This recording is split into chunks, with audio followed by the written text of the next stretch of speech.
Hi and welcome to Someone You Should Meet.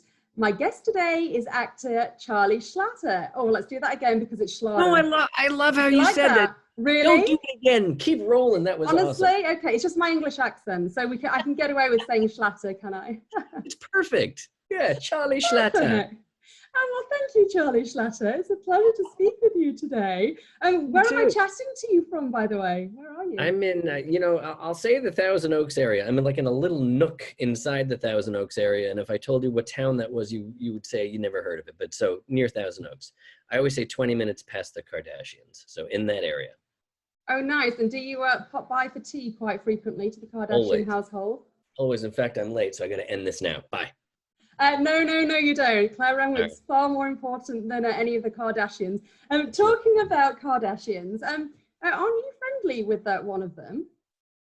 I know, no, I'm not friendly with one of the mom, the matriarch, Kris Jenner. She and I did a play together years and years ago. It was a fundraiser. We did cabaret. I was somebody, I don't know, some old crazy guy, and she was some crazy drunk lady who wasn't supposed to be drunk, but that's just kind of how she likes to perform. And I only know that because during songs, she would stop and say, "Oh my God, I'm so drunk." So it's not a secret. Seriously? Well, was she actually drunk? Oh yeah, she was totally lit. But listen, it was like an adult fundraiser. So, there were some children around who shouldn't have been around. But anyway, yeah, it was. But she was fun. Oh my gosh, that's hilarious. And in person, this is like maybe 8 years ago, I think we did this thing. She's a stunning woman. Like literally, you look at her and go, she's just this flawless, beautiful person. And I know, sometimes TV just kind of coats it and you don't know what you're looking at really. But in person, she was a very handsome woman, as my grandfather would have said. "Nah, she's a handsome woman." Okay. Oh, funny. And is she like, her persona on TV, is that like similar to what she's like in real life? To be honest, I don't know what her persona is on TV because I never watch it. My daughters will kind of have it on in the background sometimes. And I go, "Guys, you're getting stupider by the second. Stop it." And they know it. I'm not a big reality TV fan either. I don't like my girls watching it. But, how has the TV industry changed? Because when you started out, I don't want to reveal your age, Charlie, but let's say 2 networks. Let's say you started out around 30 years ago. And, there wasn't much reality TV, was there? I mean, how have things changed? Yeah, it is funny when I think I was on TV just as like some reality shows were starting to happen. And in fact, when we were doing Diagnosis Murder, I think that was probably like 95, I think, when I joined. I don't know. But I do remember there was like I was talking about this the other day and I couldn't remember what it was called, but there was like some woman who set up a video camera in her room. And it was like one of those first voyeur kind of shows. And she would you would turn on this channel, kind of like on a YouTube, I think it was on the internet, and you would watch her sleep and watch her brush her teeth. And it was really weird. And I kind of think that was like the first reality show. And our show, Diagnosis Murder, actually did an episode about someone like that because we were so cutting edge. We were so top. You couldn't stop us. You know what? I've got to admit, I was such a Diagnosis Murder fan, Charlie. I really was. I just loved that show. In fact, the whole reason I'm here, is because of Diagnosis Murder. Well, in part anyway, because I always used to think, you were conceived during a Diagnosis Murder episode? Is that what you're saying? Oh, no. It's not that quite, it's not quite that extreme. No, but I used to see, all your shots of LA and then people on the beach and everyone was always really healthy and active. And you tended to have like a reporter on each episode. And obviously I wanted to be a journalist. So I was like, when I grow up, I want to live there. Oh, yeah, I agree. Listen, I had my brother-in-law, he grew up watching Miami Vice. And that, for some reason, even though it took place in Miami, it made him want to move out to LA. I don't know why. I don't think he got the two coasts thing. But you're right. You see things on TV that really that attract you. Unfortunately, now, and I'm sure you have friends back in the UK. As I'm doing this deal right now with a guy in Geneva, which is being put on hold because the way we're being represented right now overseas the ceiling is falling. I mean, the sky is falling. It's insane. They just think that we are going to implode any minute. And I think it's because of riots. And they're like, oh, the impending elections, things are going to be crazier. So I don't know. I think they get this version of CNN, which has become very sensationalized. And then you get people like The Guardian or whatever who tend to sensationalize it their own way. And then they're getting like this crazy version of America overseas. And maybe they're right. Maybe we are going to implode. I don't know. But it doesn't seem like it. It seems like things are loud and kooky, but it's still okay. So that's interesting because I've looked at your social media and you are quite a vocal Black Lives Matter supporter. And you seem to be very tuned in to what's going on socially in this country right now. How important is it that your industry, the acting industry, embraces this and makes a stand too? It's super important. You know, it's so, you know, I always have to be careful. Actors should be careful to say things. You don't want to bite the hand that feeds, obviously. But I will say this, I think that a lot of what Hollywood thinks have been like leaps and bounds in race relations or being inclusive with an African-American community, I don't think it exists. I think they're fooling themselves. And I think that there's a lot of window dressing. And I think that every now and then there'll be some Black themed movie that comes out and we all celebrate it for whatever reason. Maybe it's because it's great. Maybe it's because I don't know. But above the line there, it's all the same people who are running the studios. So until you do have, you know, more Black studio runners, more Black producers, more Black writers, more Black anything, all you're going to get are these same pasty white dudes. And listen, I'm in the boat. You know, it's like, it's tough for me to say anything bad because I'm the enemy myself. But I think it's just, you know, nothing's going to happen. I did hear something recently. Somebody was talking about, well, why aren't there more Black people in the industry? And somebody put it this way. They said, you know, a lot of the entry level jobs, whether you're a development person or something like that, or a lot of the internships that someone could get at CAA, where you're scrubbing coffee stains out of a carpet. Those people who take those jobs are usually just out of college, and they're not making any money. Okay, so they're not getting anything. But you have young people who have the support of a family who's taking care of them while they're making nothing. So you may have kids who are graduating colleges, but they're from an inner city and they need a job and they need something more than a $20,000 job a year. And they don't have mom and dad supporting them because they can't anymore because they've gone through college.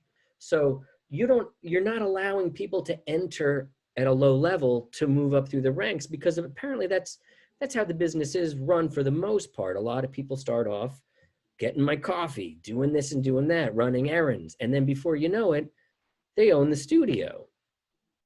And so I just think that we're not paying a decent wage to those entry level jobs to attract, you know, especially inner city kids or just people of color that unfortunately come from a demographic where they don't have that support system. I mean, I could be completely wrong. What the hell do I know? You know, I'm a musical theater. No, I mean, hey, listen, I want your opinion on it. You know, you are in the industry, and like you say, you know, you're a white guy. You know, I'm a white woman, but I feel that, and I don't know what your take on this is, but you know, I've been looking at the recent riots and the you know, the police brutality that's going on, particularly in the African American community in this country. And I want to, you know, you said that you're part of the problem because you're this white kind of privileged male. You know what though, you know, do you feel that it's time that someone in your position needs to kind of be vocal about this issue and make a stand? I do, you know, and people are, you know, you have a bunch of white people standing up for the rights of all. And a lot of times, you know, it's the same people that you just don't want to hear from anymore. It's like, shut up, you know, Alyssa Milano, stop it. It's such there's just such hypocrisy from so many people in this town. I don't know. I don't know what the answer is. I don't know if I just think that I think it has to be a grassroots thing, and I think it just has to be with conversations. And and again, it's so like I'm in the voiceover industry. It's always funny. It's like, okay, a lot of the cartoons used to just be white, and then it was almost like it was almost embarrassing how they would just kind of shoehorn someone of color into the, okay, well, we should definitely make that Asian or whatever. And then it was a bunch of white writers who would try to voice an Asian character or would try to voice the Black character, rather than bringing in those real voices to do the real writing. You know what I mean? And that's what I say about window dressing. It's like, okay, we'll just have a couple of African-American people at the party and we'll say that it's an all-inclusive. It's not. It's, you know, I'll tell you, every writer I've worked, it's very rare that I walk into a room and there's a team of Black writers or Asian or whatever, you know. It's the same, you know, it's the same guy. It's Woody Allen times 10 in every room that you walk into. So and I don't know why that is. Yeah, I mean, I was just going to ask you, Charlie, like, why do you think Hollywood has such a hard time evolving when it comes to race? I don't know. Well, here's the thing, you know, as far as writing goes and creating goes, you always create from what you know. And if you're going to continually bring in guys like me to write, I'm going to write the show Friends. Because, you know what I mean? No one seems to be boycotting that show right now. 6 white, good-looking people who all hang out and have no Black friends. But that's what you're going to get. You're going to get a bunch of white suburban writers who do this, you know. And, I don't know. And a lot of them profess to be terribly liberal, but they're not. They're not thinking outside of their comfort zone. I know head writers who are not hiring Black writers, even if it's for a white show, you know, or a Black show. I don't know. So do you feel that there is kind of still active racism going on within Hollywood? You just mentioned then, you know, for example, you know, are writers gearing up other characters, you know, particularly right. White? I mean, you know, because Black people aren't represented equally across the TV right. and film industry. They're just not. But I can't, but you're right, but I wouldn't blame that. I don't think I would say that that's a racist thing at all. You know, racist is when, to me, it's when you're purposely trying to have an advantage over someone because of your race or put someone down because of their race. And so, like I said, you know, if I'm going to sing a song today, I'm going to pick a song that I know how to sing. I'm not going to pick a song that's from some other culture, some other land. I'm not going to sing some Bollywood song. You know what I mean? I'm going to sing something that's true to me. And if you enjoy it and you're going to pay me, then I'm going to keep doing that. It's just a matter of, like I said, I think it has to start at the bottom up. I think we have to start bringing people into the fold to say, your voice should be heard. And unfortunately, you're going to have to start here. You're going to start there. And we're all going to kind of work ourselves up. And, you know, it all starts at home. You know, you have to have dialogue with your girls, with your kids, with everybody. You know, I'm a father of 2 daughters who, you know, I have to empower them every day. I think their fight is pretty difficult as well these days, being a young woman. Yeah, let's talk a little bit about that, because there's also the issue of, you know, sexism within Hollywood. And kind of worse than that, exploitation of women. Like, how comfortable would you be, you know, if your daughters, for example, wanted to get into the industry? No. Why? Why? They, you know, I don't know. They don't really have a big interest. My oldest daughter, she just graduated with honors at UC Santa Barbara, and she's into communications, and she loves marketing and stuff like that. And she could be an actress in a second. She's very pretty. Not that non-pretty people can't be actresses too, or actors too. Just to qualify that point, Charlie. Yeah. So talent counts too.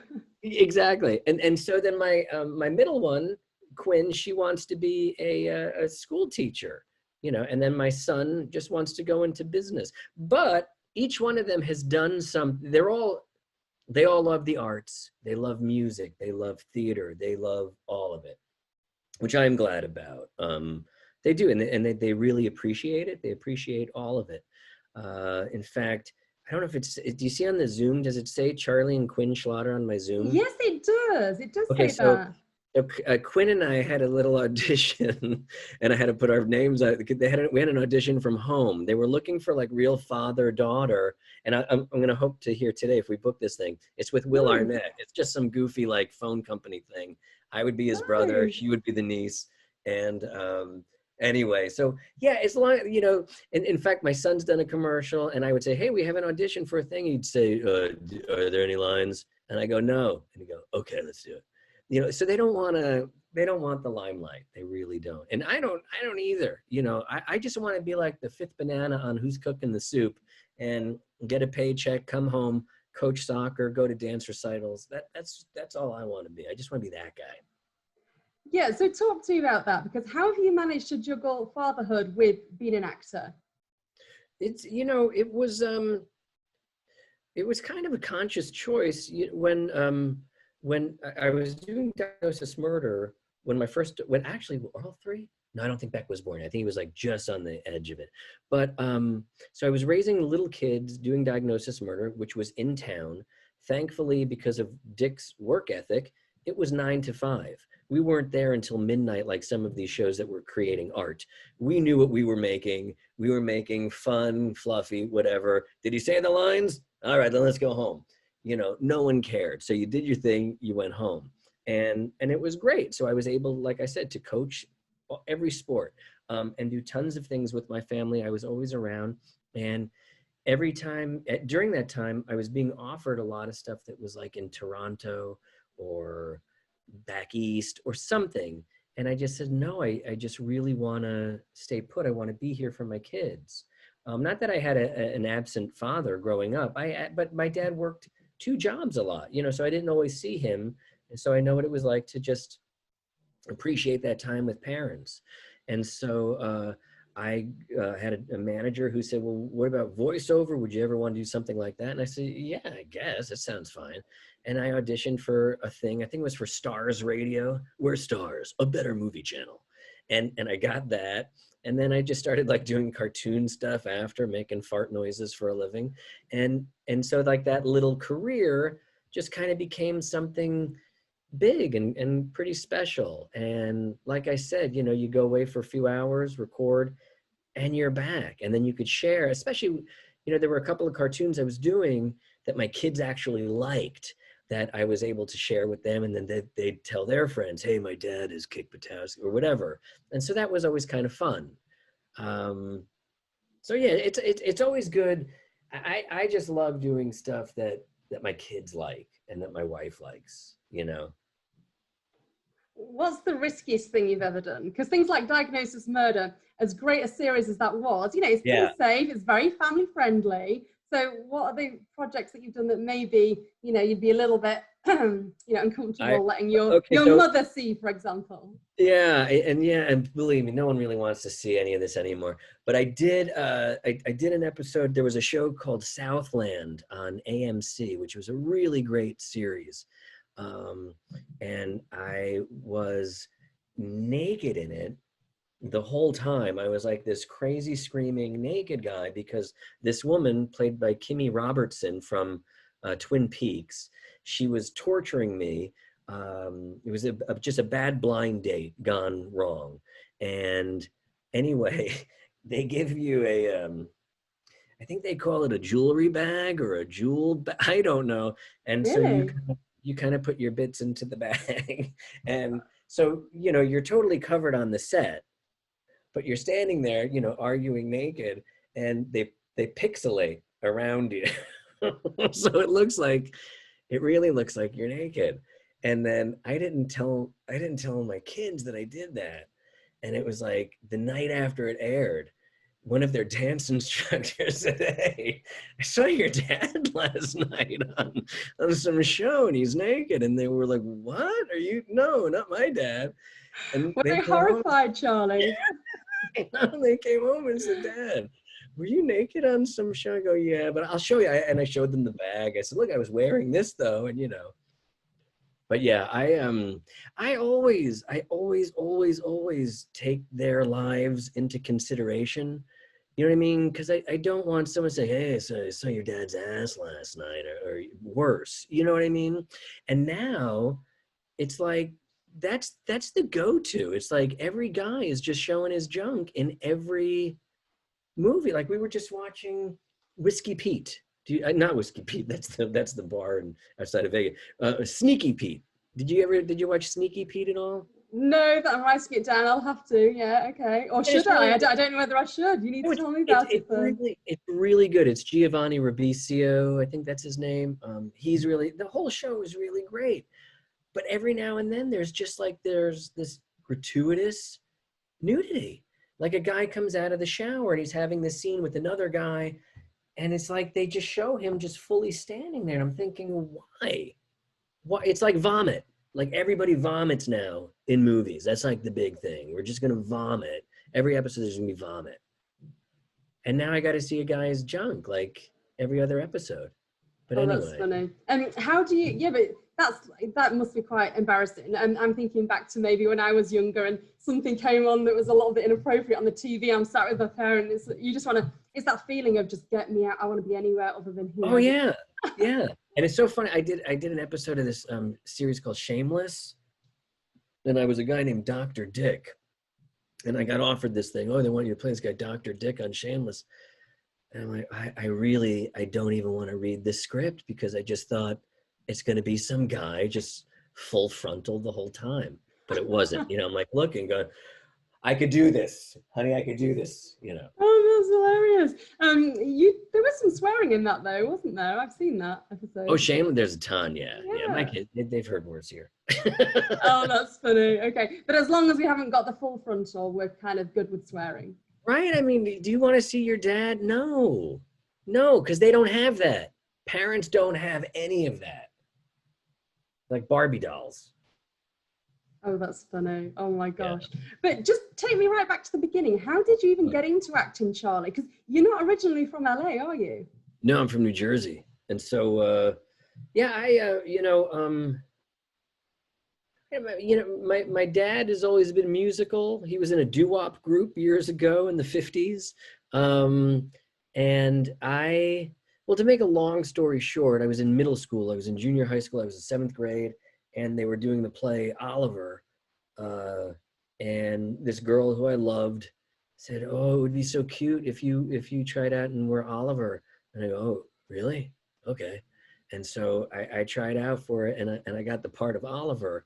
And with that, I got the adoration of like all these 6th grade girls.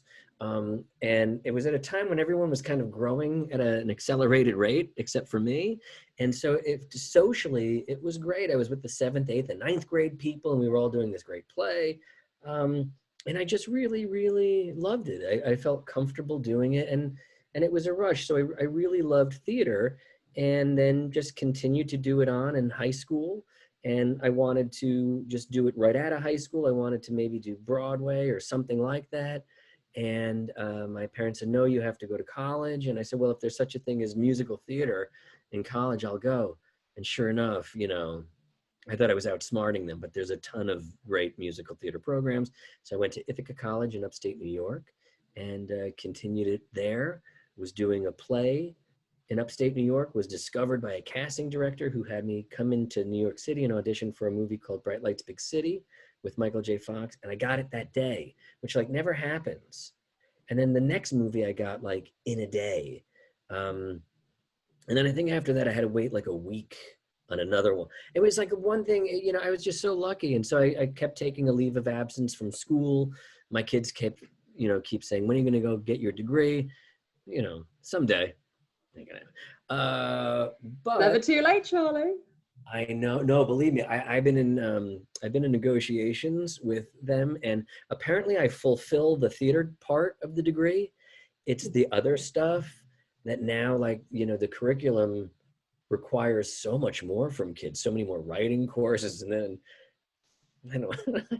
I probably could have done it during quarantine. That should have been my project instead of painting the family room. Was getting my degree, but I didn't. I chose to paint instead. And yeah, but and that was it. And so one thing just led to another, and I've been lucky. This is the only thing I've done ever, like, for money. It's nuts. Yeah, I mean, you've had a really long career, like I said earlier, like 30 years. But like, how did you handle that success and that fame at the young age? Because how old are you when all of this was happening? You were pretty young, weren't you? Yeah, I was like 21, I get. It's so funny because people think I was a child actor. But I was an adult playing children. That's the thing. And I think I handled it okay.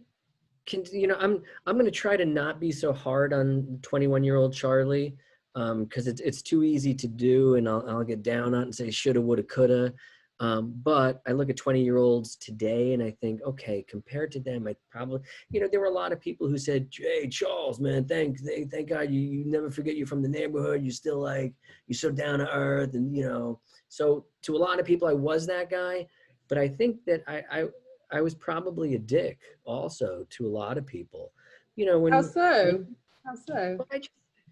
I don't know. I think when you give a kid his own series and you give him too much money, and he's on the other side of the country, and there's no one there to kick his ass, and he's got a lot of resentment from being bullied because he was a little you tend to just say things that aren't the best of people, or and I feel like in my life I feel like I've made a lot of reparations, but I can't, like I said, I can't get too down on myself. I think every 20-year-old, 21-year-old burns a bridge or says things that they regret, and so things like that. But I've also, I'm also pretty proud that I've always been able to, contribute to charities and stuff like that, and I've always just tried to be pretty philanthropic as well.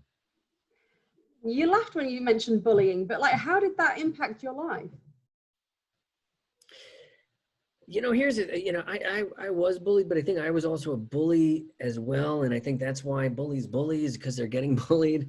But I was from New Jersey, like this blue collar town where it wasn't that bad. You know what I mean? It's like we weren't that sensitive.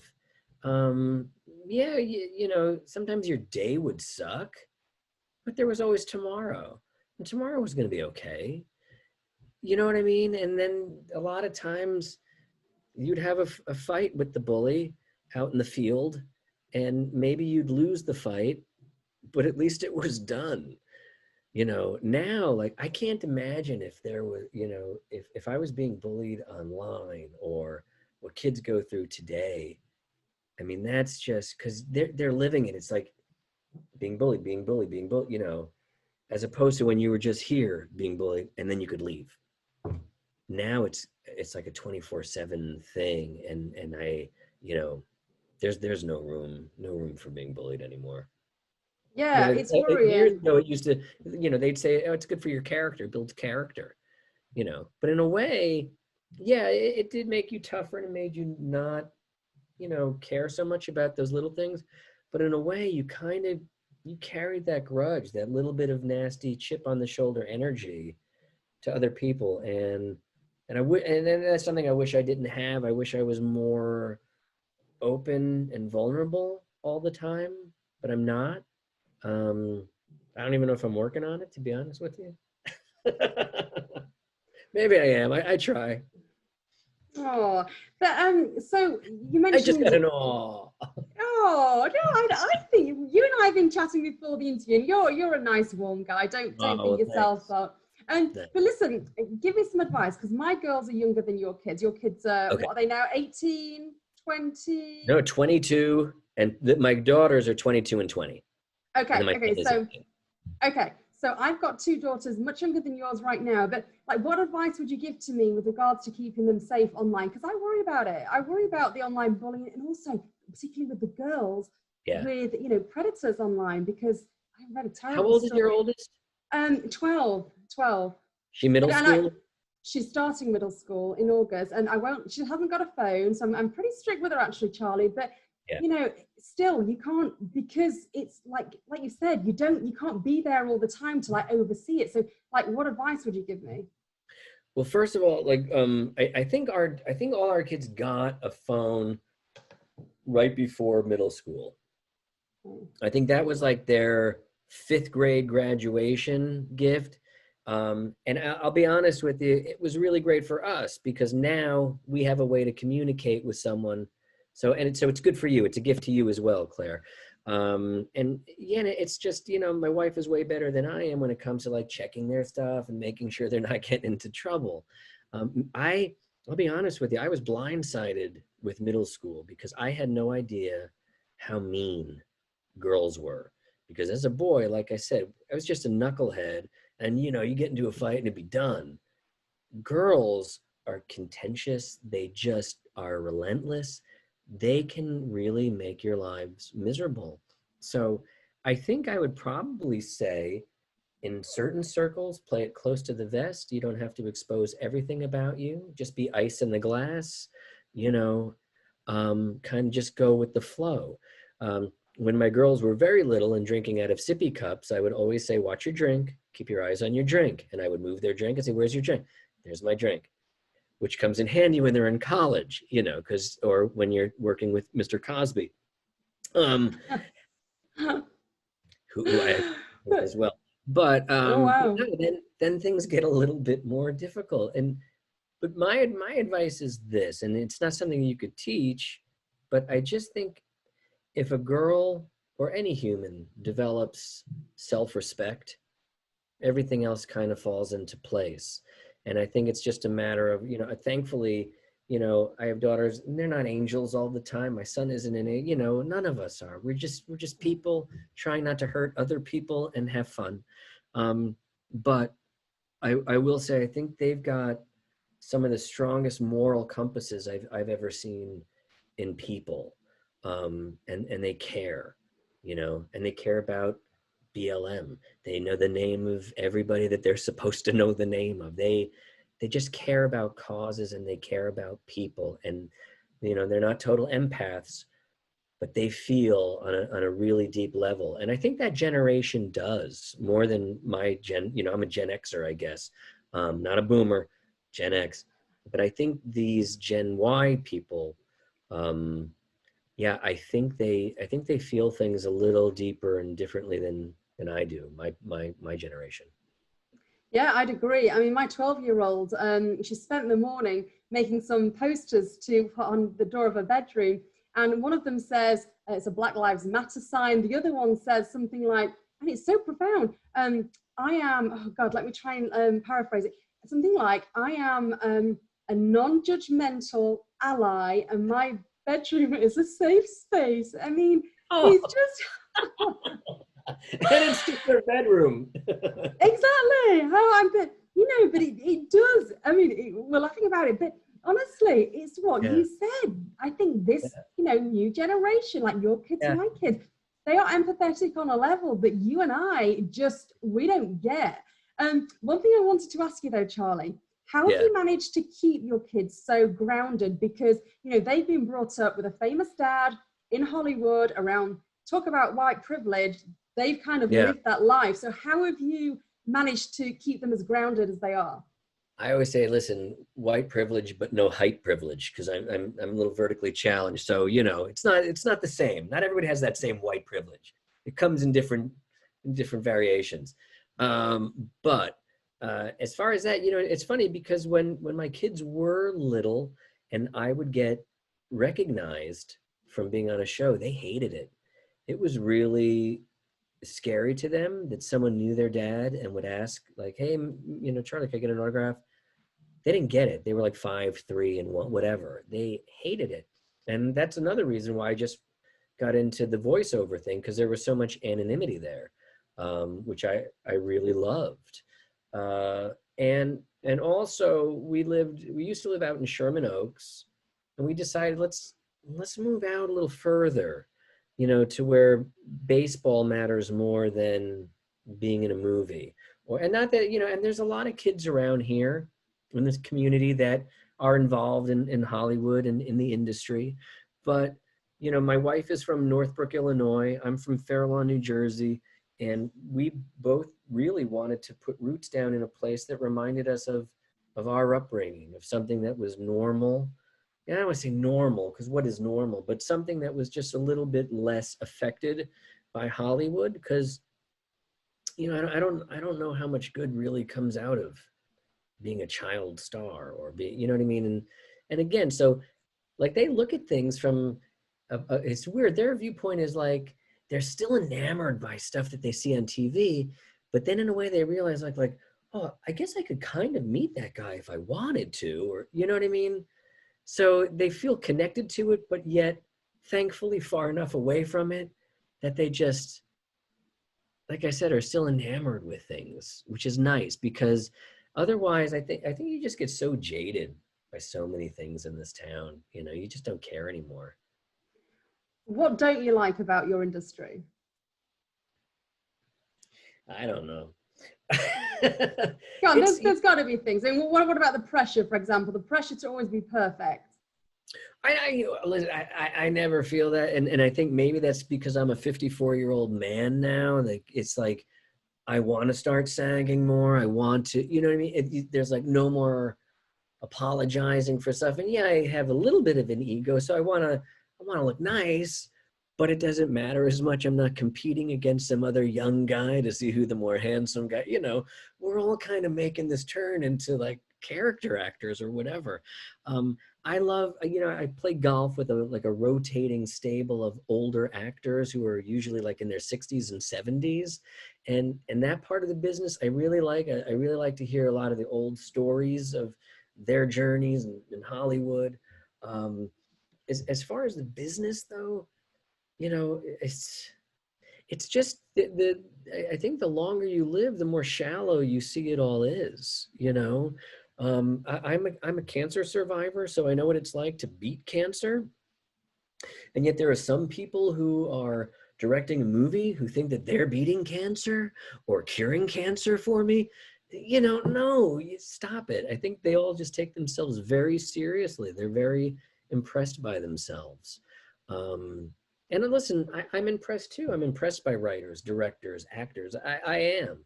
But a lot of times you get a bunch of them in a room together and not a lot of healthy conversation comes out of it. You know, I don't know. It's not, there's nothing really deep that I have found, you know, and I honestly, I did a show called Feud. It was on Feud, and I remember sitting in between like Jessica Lange and Susan Sarandon, and it's like two pretty big names, I guess.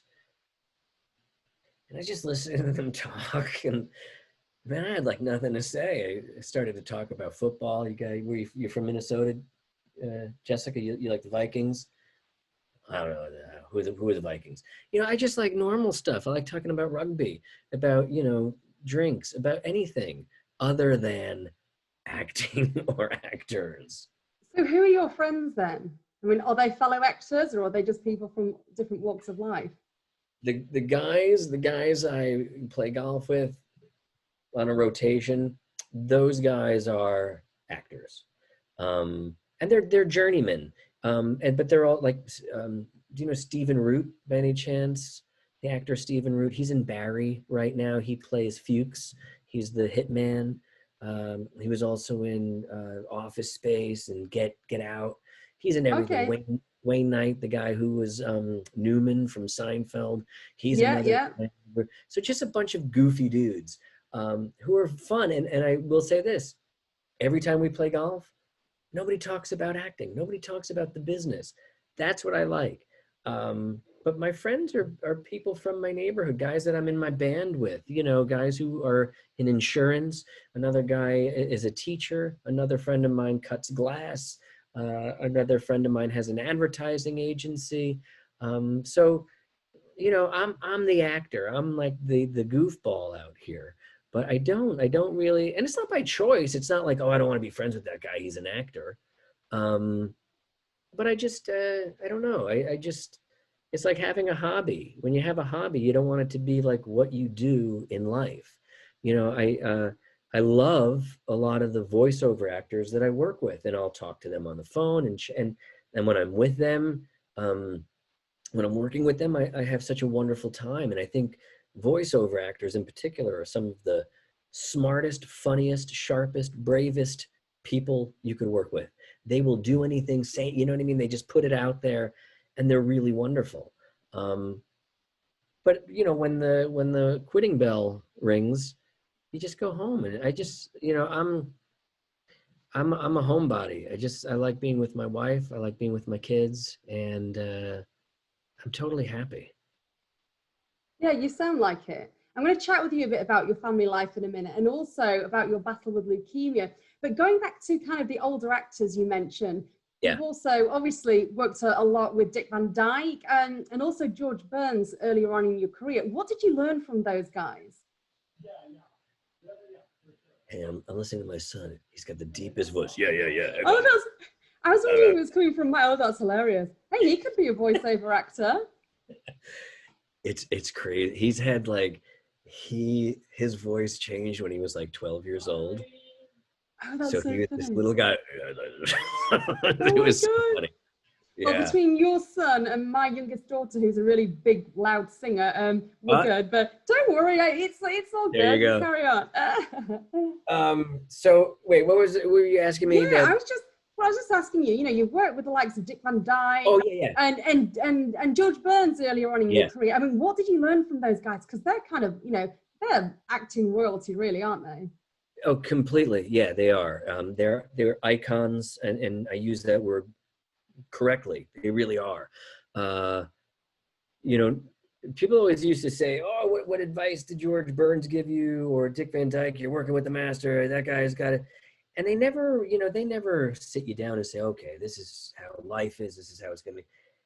What you learn from those guys is just by example. You just watch how they act with other people, how they act, how they take direction, how they are on set at the right time, how they don't play games, that they're not trying to one-up you, that a real actor wants the guy across from him to be the best actor he can be. You want everybody to up their game. There's nothing petty about acting.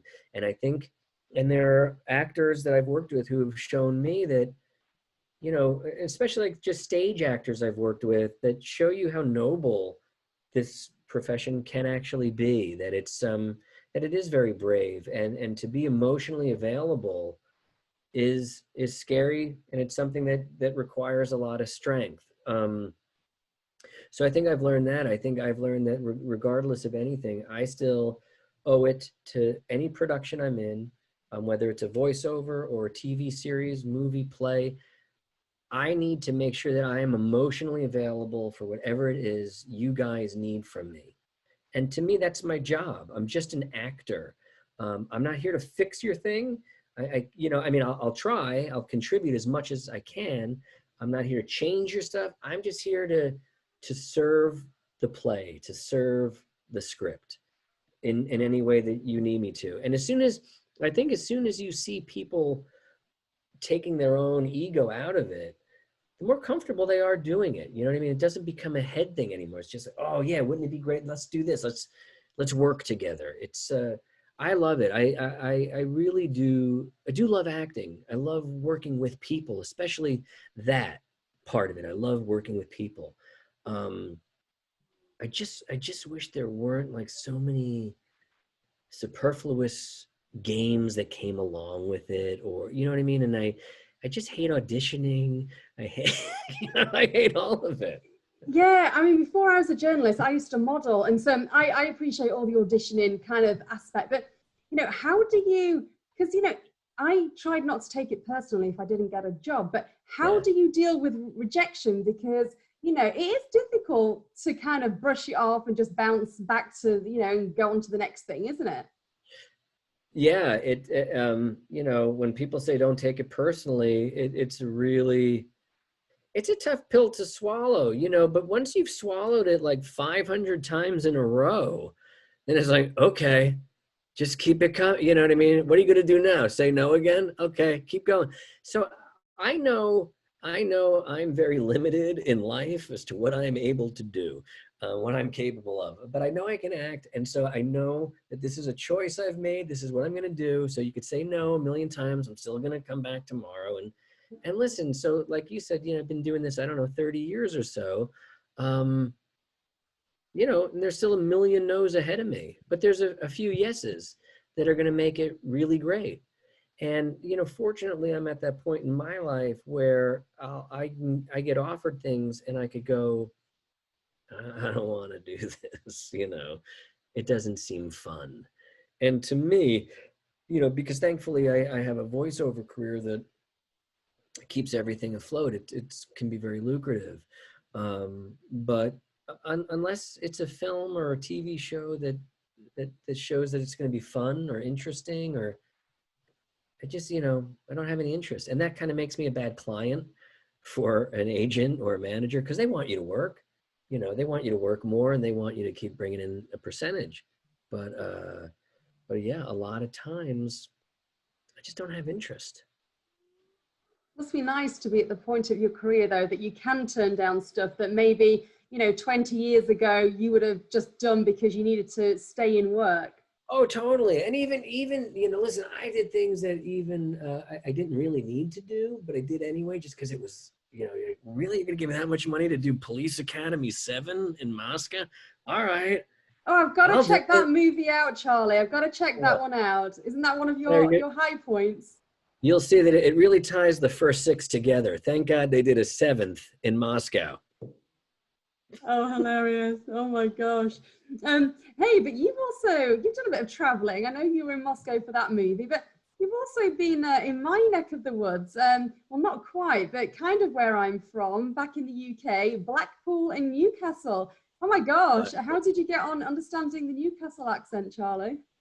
Newcastle, yeah, that's a crazy accent. I don't know if it's technically English.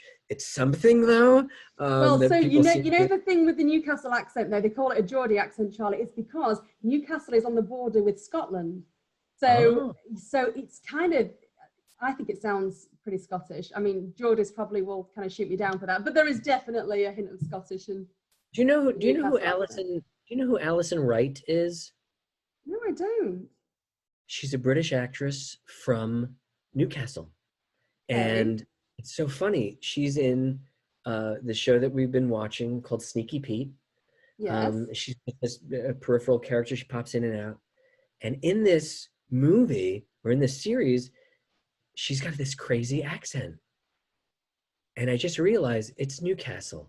That's because that's where she's from. And that's what she's doing. Because normally she'll do like some sort of proper British accent. We met because she was in Feud. She was like the director's assistant, Fred Molina's assistant in all the scenes.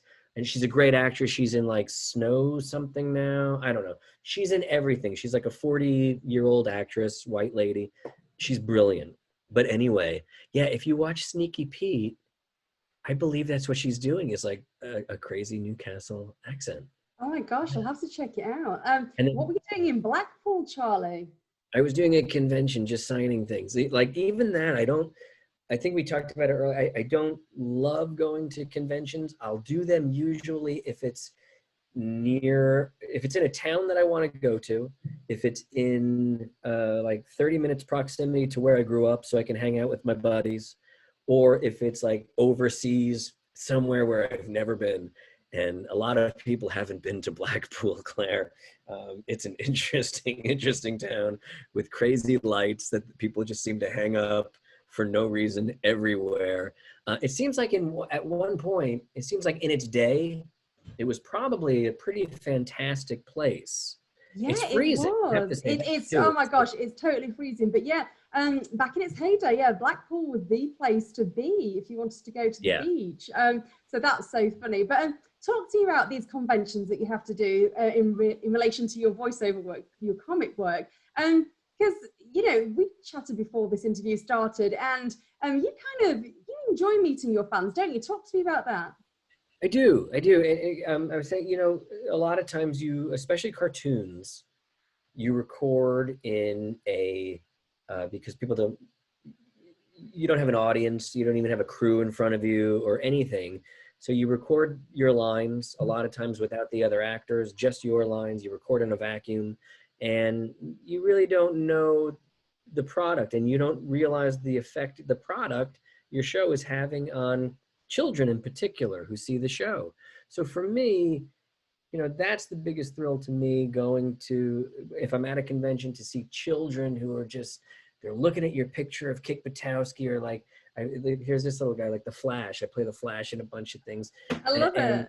Yeah, and so they, to see the effect that you actually have on their childhoods, not just their lives, but their childhoods, is really neat. And for them to see, like, oh, there's a guy who makes that voice for that character. It's there, you see their minds trying to put it together and whatever. It's really fun. The other thing we talked about was that a lot of the people that go to conventions, a large percentage seems to be either with Asperger's or on the spectrum, some sort, autistic. And for someone autistic to come to your table and you're signing stuff for them, and they're shaking, it's a really great day in their life. And just that I could be a part of that, and giving them the attention that they deserve, because maybe normally in their real life, they're not given that by a lot of people who don't understand what autism is, what it's like to have Asperger's, what any of that is like. So that's really nice. And as much as you could sit back and go, wow, man, there's a bunch of weirdos today in the but when you get closer and you start peeling those layers away, and you realize that these are people who are with other people who are in the same boat as them, and they're all there just to share love and to, and to be loved by everybody else who has that same interest. It's really nice. It's really special. It's you got to decompress at the end of the day. It's very involved, and it's tiresome, but it's very rewarding. I have friends who do conventions like every week. Hey, where's Bob this week? He's at another convention in Detroit or in wherever, Mississippi somewhere.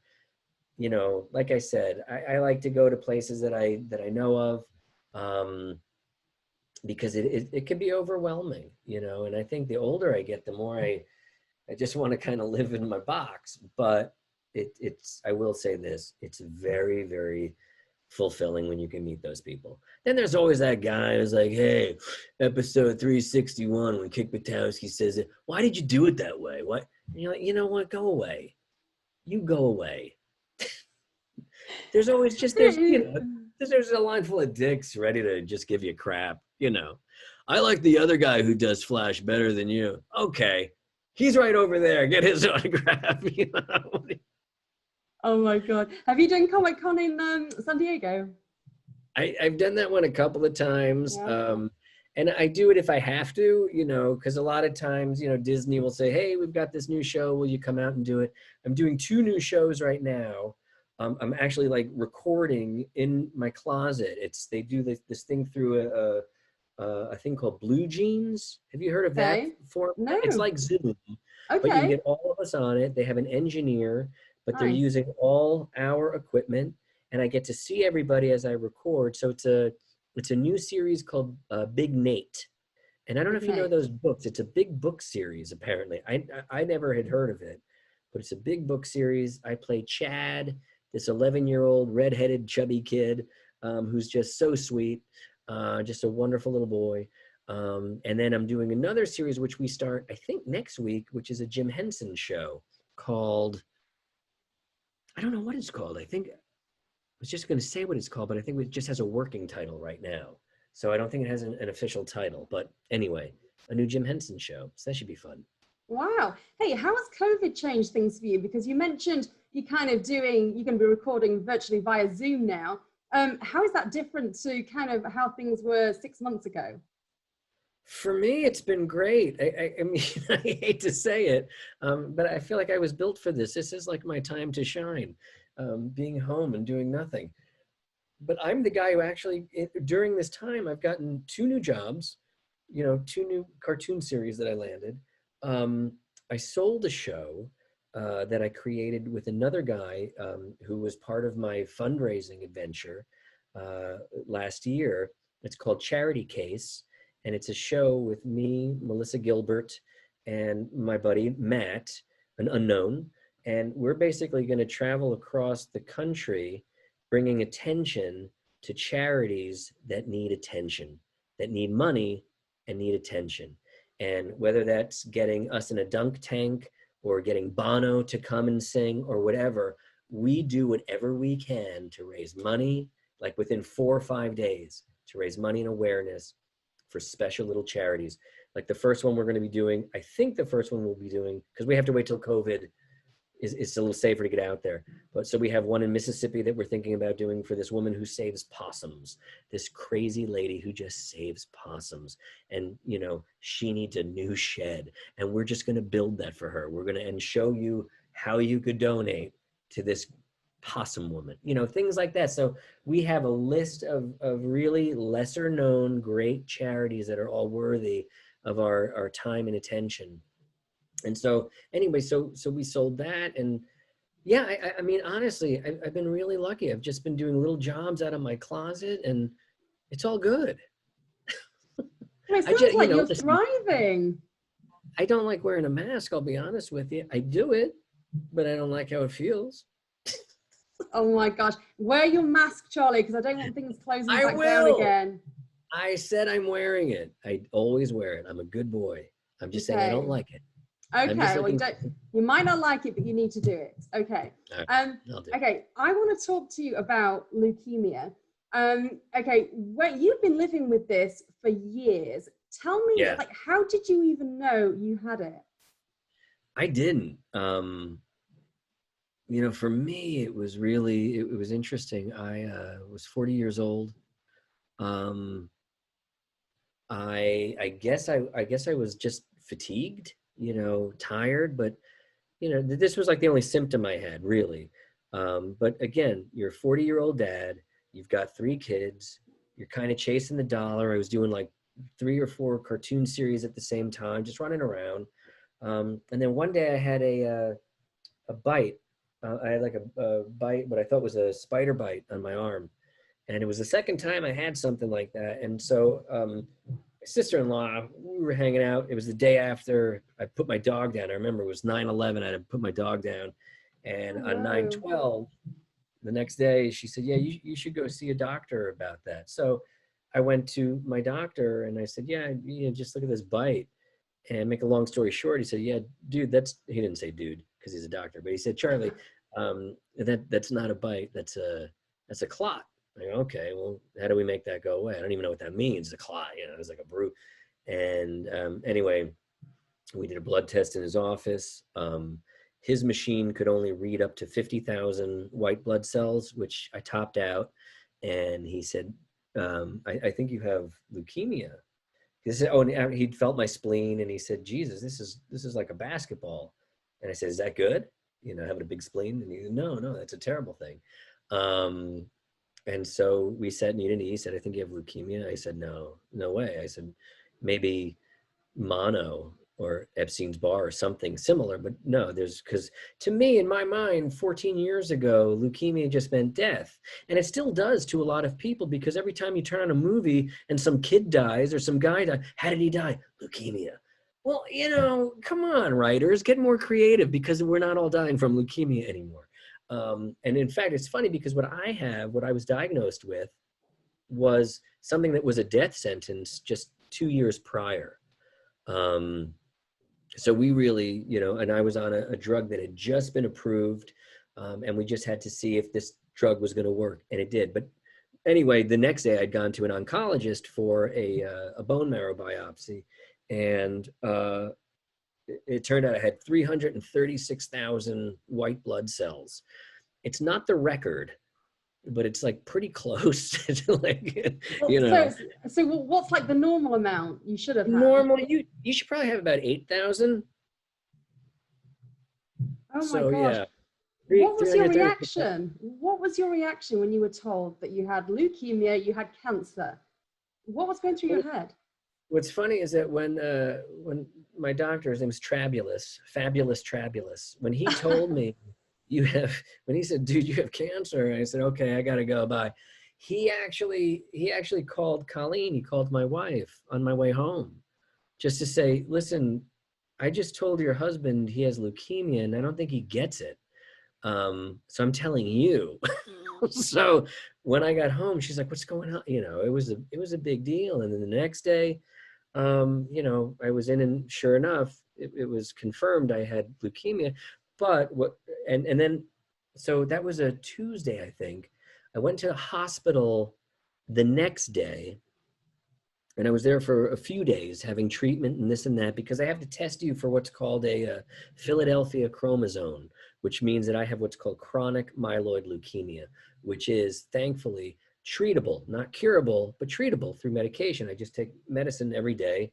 It's like having diabetes, or, it's like taking the pill. As long as I keep taking it, I'm not going to get pregnant, something like that. And so that's what I do now. And there are side effects and this and that. And, it took a long time. It took a couple of years to really get acclimated to the medicine. My body did not like it. My bones did not like it. But after a while, now I'm great. I'm good to go. I will never complain. What medicine is it, Charlie? It's called Gleevec, Gleevec. And yeah, it hadn't been on the market very long. It had just come out of trials and was doing well. It was very promising. In fact, it's so funny. And that's why I ended up, 14 years later, however many years later, getting involved with the Leukemia Lymphoma Society, raising money for them. And I set a goal of raising $336,000. I wanted $1 for every white blood cell, and I ended up raising like $350,000. So I reached my goal. I won the thing. I got a little crown, a little tiara, sash, the whole deal. But what's funny is that I went for I don't want this interview to turn into medicine, but I went for a colonoscopy, which is very sexy, by the way. I'll take your word for it. Okay, yeah. And you got a little ways to go. And anyway, the guy who was my anesthesiologist, he's looking at my chart. He goes, CML. And I go, yeah, I have CML. He goes, you ever hear of, and he names this guy, and I go, the name sounds familiar. Why? Who's that? Does he have CML? He goes, no. He was my roommate at Stanford. He actually helped develop Gleevec, which is keeping you alive. I said, you're kidding me. He's like, I've never met a CML patient before. I was his first guy. And I said, oh, how's that guy doing now? He goes, oh, he died. Died in a helicopter crash, I think. But because he was like a big pilot stud or whatever. Anyway, but he was so happy. He's like, I've never met a CML guy. Oh my gosh. I mean, when you were told you had cancer, did you think that you would be talking with me 14 years on, looking healthy? I mean, what did you think the future held for you at that time? I literally didn't think anything, because, like the doctor knew, I left there thinking completely different things. And I actually experienced that blackout. Charlie, you had Charlie. It's like in the movies when you just, that close up, and you're numb. You're literally numb, because you're hearing something that just isn't right. It's not. And I said no, because I had a wife and kids. I said, this isn't the trajectory of my life. It's not going to happen. Okay, well, he said, I remember him saying, though, you need to clear your plate of everything. No matter what you have going on in your life, you're done. Clean the plate. We have to focus on getting you healthy. I said, okay. So, and honestly, between you and I, Claire, there was, I think, maybe one time when I cried, and I just remember being with my wife in my room, and I had said the words out loud. I said, I don't want to die. And, and I didn't, because it was funny. After my initial meeting, here's something.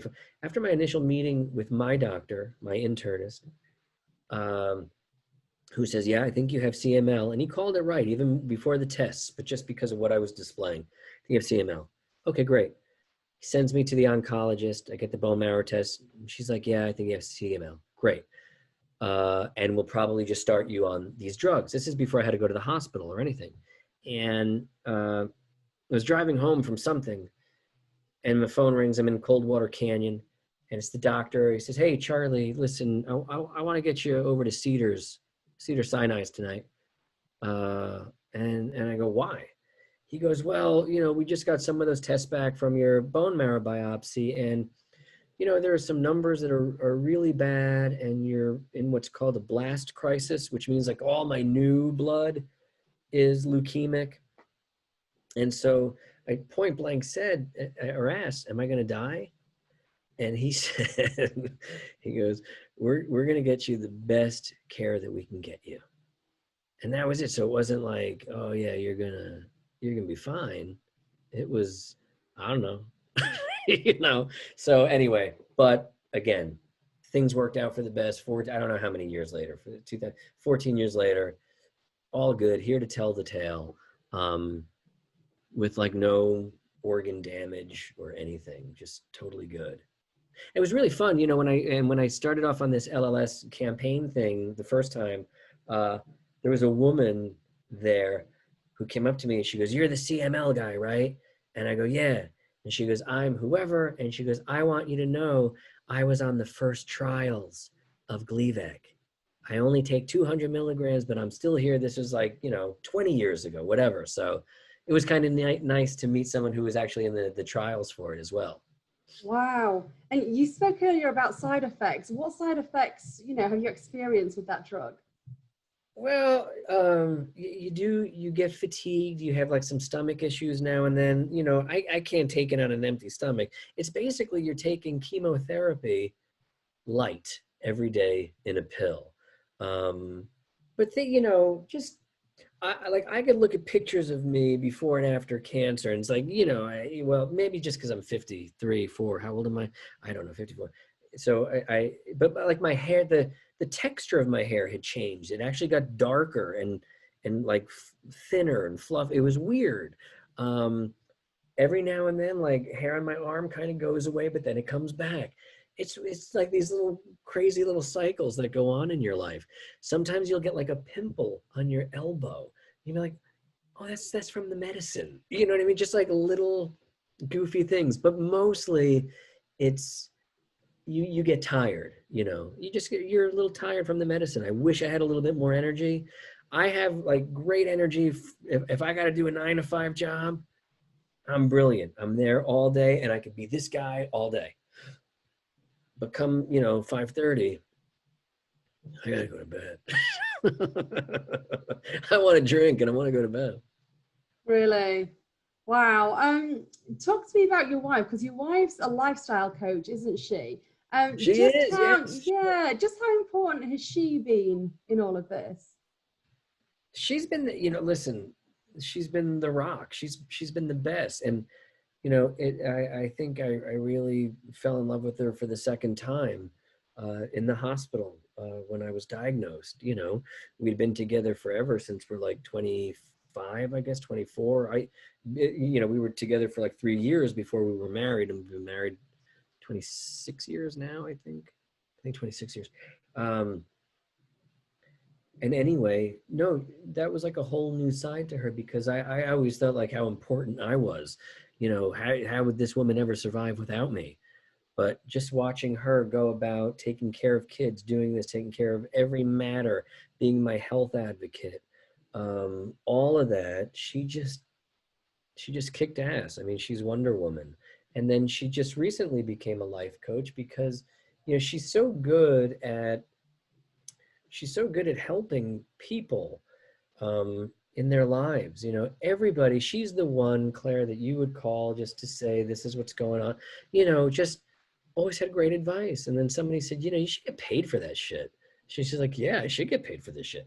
And so she did. She trained and got a bunch of certificates and did different programs and this and that. And she has her own style. And, she's an empath. She's somebody who truly cares about people. And I think she's just so wonderful at what she does. Unfortunately, it's like, as a husband, you never want to take that advice from your wife. You know what I mean? It's like, she could tell you 100 times something and it's right, but unless I hear from somebody else, it's not right. You know what I mean? It's the drill. How has your relationship with her evolved during all of this? With the cancer or the Yeah, COVID? Or? yeah. I'm talking about the leukemia. Like, how's your relationship with your wife evolved since your diagnosis? Good.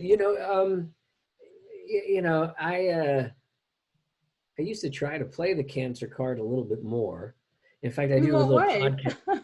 I do a podcast now. We did about 6 episodes of a podcast called The Cancer Card. It's on Brigade One Radio, something like that. I don't even know. And it is. It's me and another guy, another local guy who has cancer, and it's just about how we try to, work things to our advantage because we have cancer. I don't want to take the trash out tonight. I have cancer. Yeah, I'd love to take you to the airport, but I have cancer. Do you really? Are you being serious? Do you really use that? Of course, not really, but every now and then you try to get out of something. It's like, honey, listen, I just took my medicine. I'm not, all right, hot shot, man up, take the trash out, whatever. So no one's buying it anymore. It worked for a little while. And it was scary early on because we weren't sure. I had to go every month for checkups and this and that. And you had to make sure your numbers were coming down. So a lot of it was very, there were a lot of uncertain times. And, it's funny, I never even told my kids until later on in life.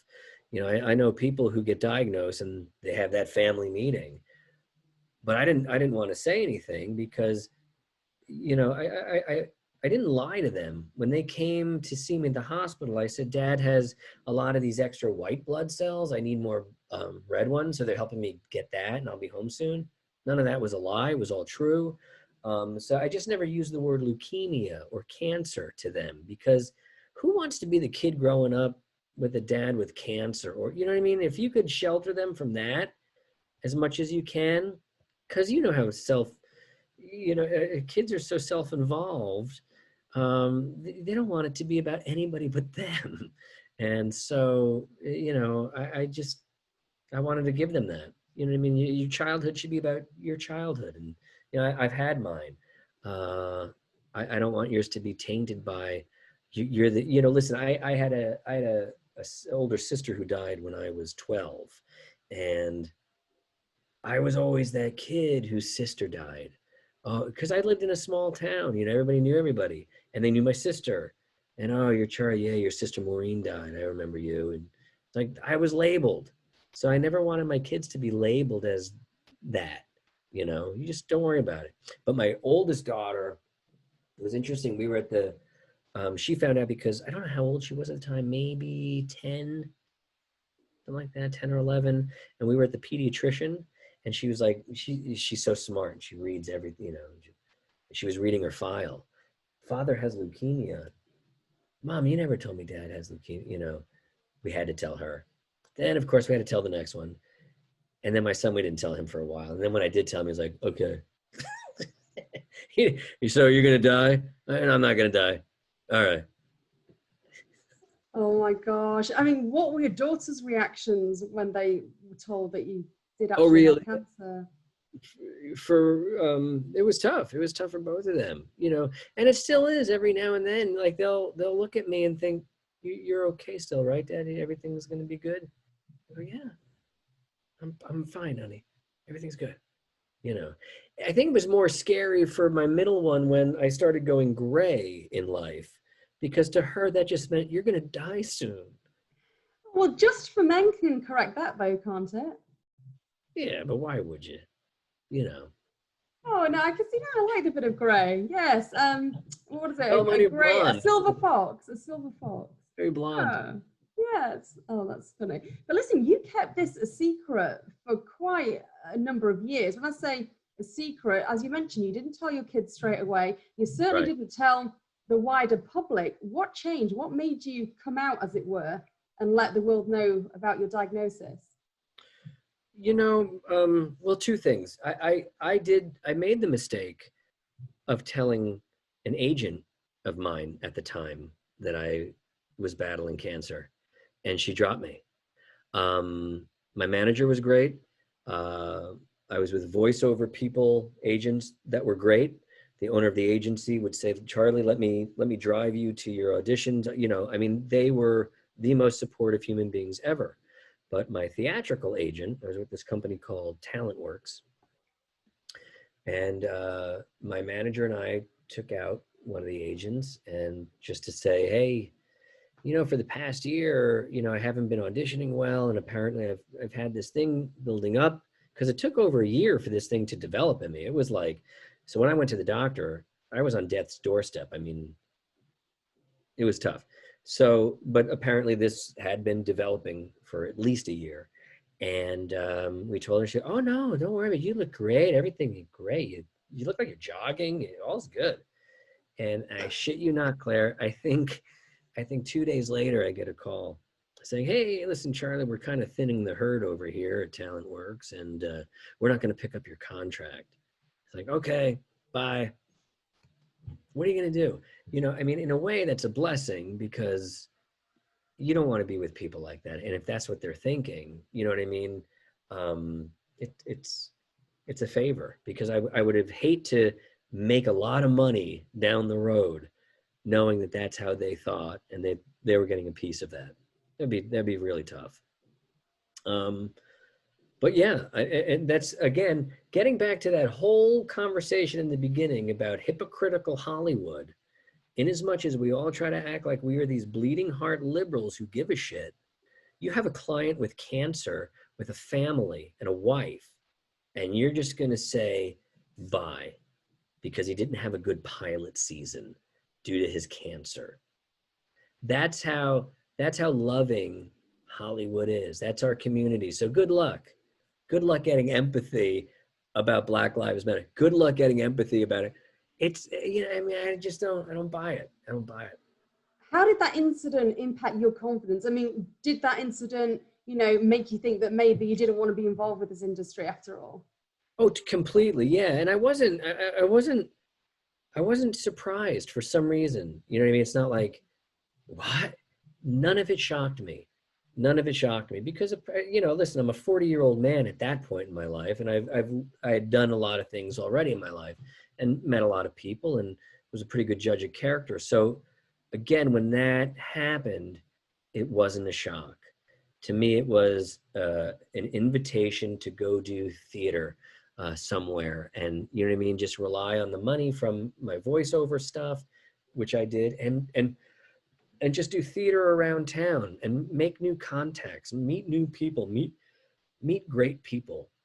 And I will say, it's funny. My wife would always say, there's a reason for this. There has to be a reason for this.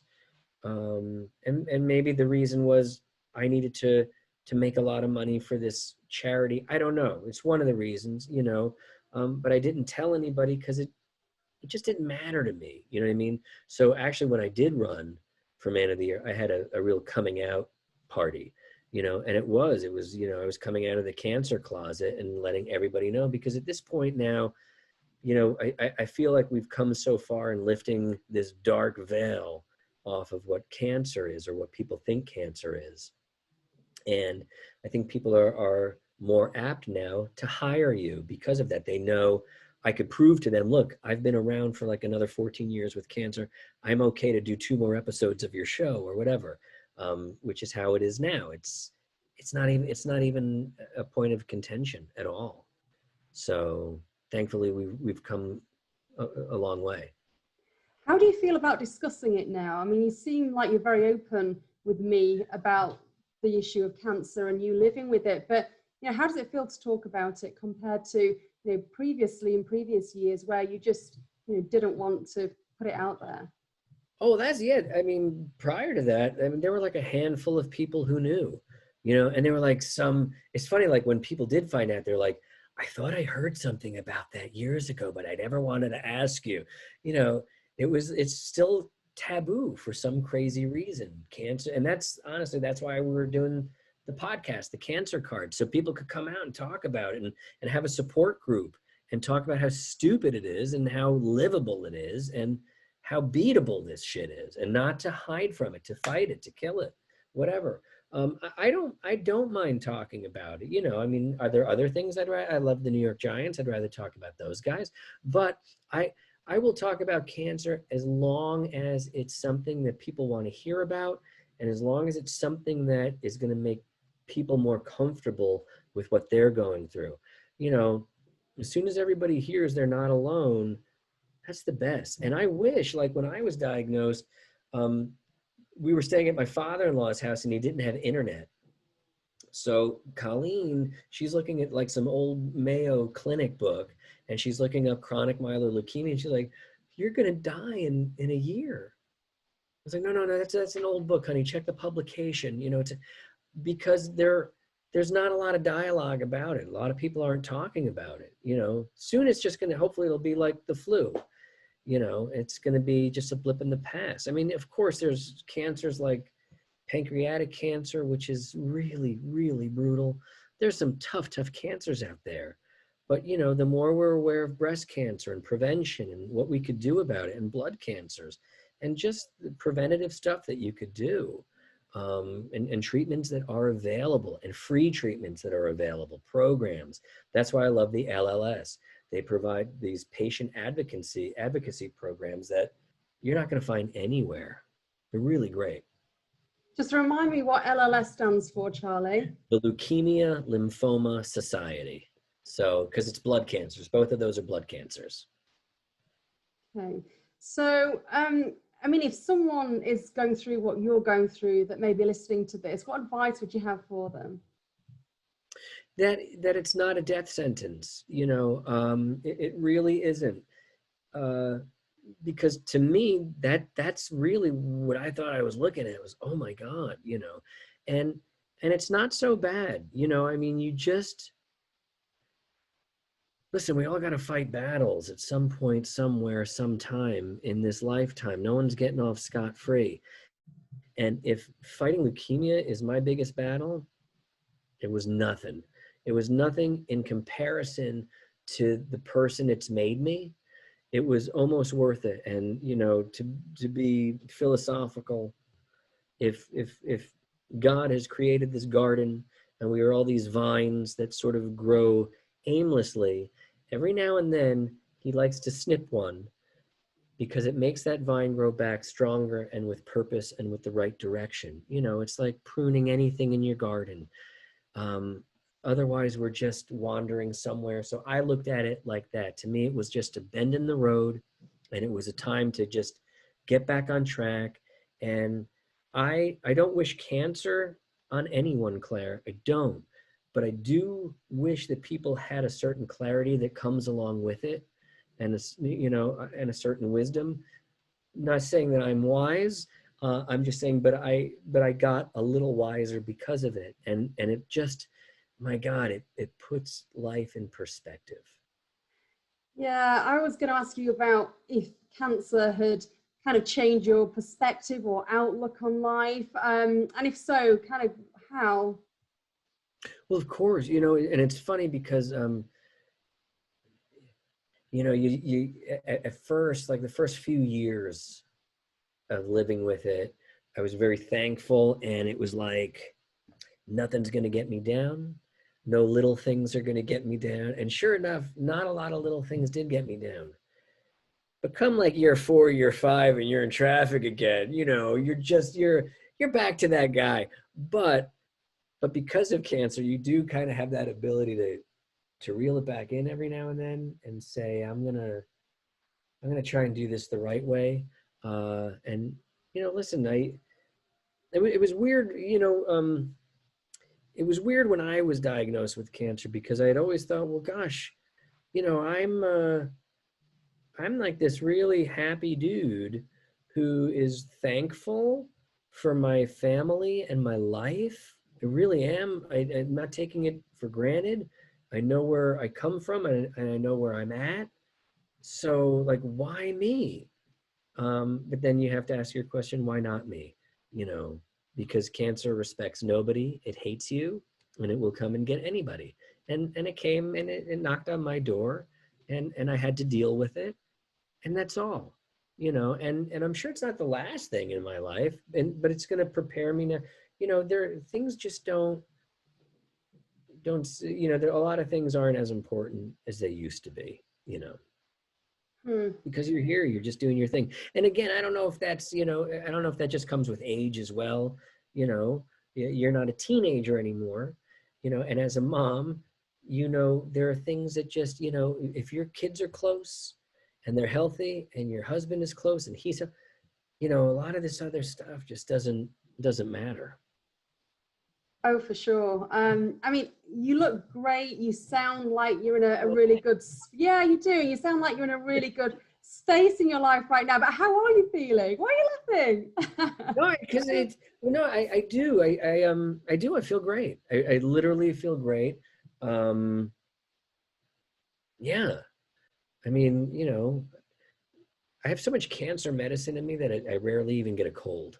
So I think it's just like killing anything that comes. So COVID, come and get me.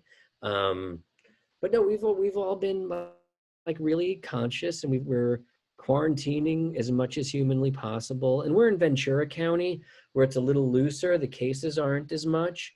But you know, we're just making the best of it.